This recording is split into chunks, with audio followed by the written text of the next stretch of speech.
چەند ساڵێک پاش ڕفاندنی و فرۆشتنی لەلایەن میلیشیەکانی داعشەوە لەیلا تاالو یادوەریەکانی لەم شوێنەدا بەبیر دێتەوە. خۆزگە گەڕامەوە جاران تەنانەت لەو کاتی هێشتا لە دەستی داعشدا بووم، هیچ نەبێت لەگەڵ خێزانەکەم لێرە ئەژیام، براکان و هاوسەرەکەم زیندوو بوون، هەتا ئەگەر چەندی تر گرتنەکەم دەیخایاند 5 ساڵ یا زیاتر، بەس نەبوو پێکەوە بووین و گیانەبوو بووینەوە سەرەڕای ئازارەکان و ئەوەی ڕووی ئەدا تەنها ئەوانم لە دەست نەچوایە.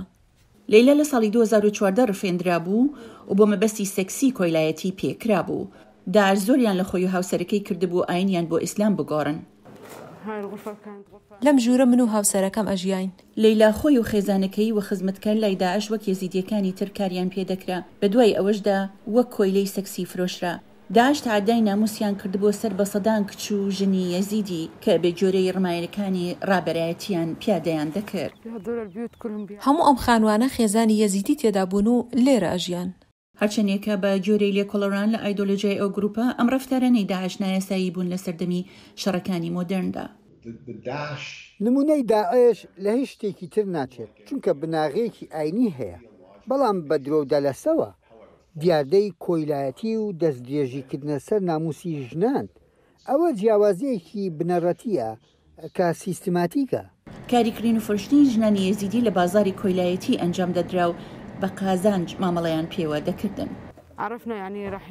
ئەمانزانی بۆ دەرەوەی خانووەکە ئەمان بن، خەمی تەلەفۆنەکانمان بوو، نەکا پێیان بزانیایە کە مۆبایلمان پێیە، بۆیە براژنەکەم و من هەردوو تەلەفۆنەکانمان لێرە لەناو خاکدا شاردەوە.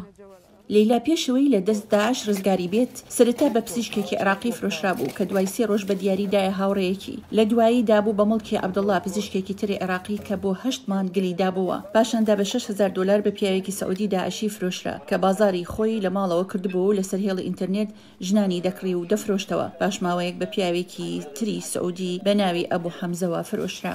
لەو کەینوبینەدا دوو کەڕەت دوو گیان بوو، سکەکانیان پێ لە ناو برد. لەم دوایەشدا برازایەکی لەیلا لەمانی دوی ئەم ساڵدا توانی بگەڕێتەوە ناو کەسوکارەکەی. لەیلا بەخۆشی دوو منداڵی بچووکی خۆی لەگەڵدا بوو، خاوەنی داهاتووی رازی بوو بە بڕی 7,500 دلار ئازادی بکات، واتە دەبوایە شووی بە داعشێکی تر بکردایە.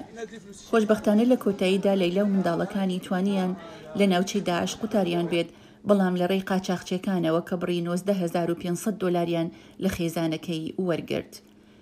لە کۆی گشتی 6,714 کچی ئێزیدی کە داعش ڕفاندوونی لە وتەی مانگی 8 ساڵی 2014ەوە تەنها 3,500 یان توانیویانە هەڵبێن لە ساڵانی ئەم دوایەدا کە زۆربیان پارە درابوو لە بری ئازاد بوونیان.